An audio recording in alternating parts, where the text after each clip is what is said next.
Hi friends, మీకు ఈరోజు నల్లేరు పచ్చడి ఎలా తయారు చేసుకోవాలో చూపిస్తాను. ఇది ఒక చిన్న కొమ్మ పెట్టిన మనకు చెట్టు ఇంకుంటుంది. ఇంట్లో కుండీలో కూడా పెట్టుకోవచ్చు. ముందుగా మనం చేతికి కొద్దిగా ఆయిల్ రాసుకొని ఇలా మీద ఉన్న పీచుని తీసేయాలండి. లోపల ఉన్న గువ్వంతోనే మనం పచ్చడి చేసుకోవాలి. ఇది హెల్త్కి చాలా మంచిది.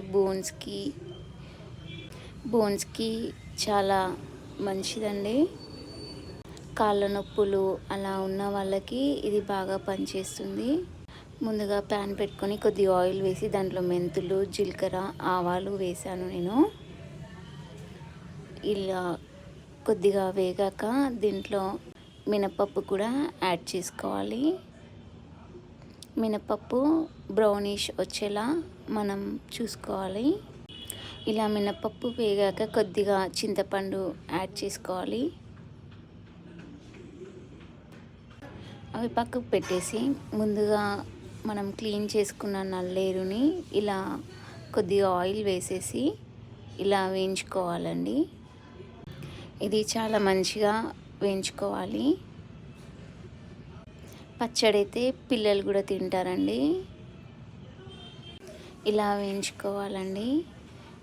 ఇలా వేగాక మనం తీసి మిక్సీ జార్లో వేసేసుకోవాలి. ఈ కొమ్మ మనం ఇంట్లోనే పెంచుకోవచ్చండి, తీగ పారుతుంది. దీనికి ఎక్కువ ఆకులు కూడా ఉండవండి.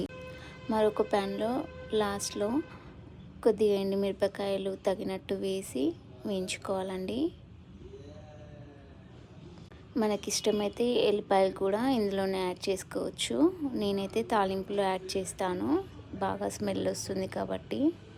తగినట్టు ఉప్పు, బెల్లం యాడ్ చేసి మనం ఈ మిక్సీ పట్టేసుకుందాం. కొద్దిగా జిగురుగా అనిపిస్తుందండి ఇది. చూసారా, ఇలా మెత్తగా మిక్సీ పట్టాక సర్వింగ్ బౌల్లోకి తీసేసుకొని మనం మళ్ళీ తాలింపు వేసేసుకుందాం. దీంట్లోకి ఆవాలు, జీలకర్ర, కొద్దిగా పసుపు, వెల్లుల్లిపాయలు, ఈ తాలింపుని ఈ పచ్చళ్ళలోకి యాడ్ చేసుకుందాం. ఈ తాలింపునంతా మంచిగా మిక్స్ చేసేసుకొని మనం అన్నంలోకి తింటే కనుక చాలా బాగుంటుంది.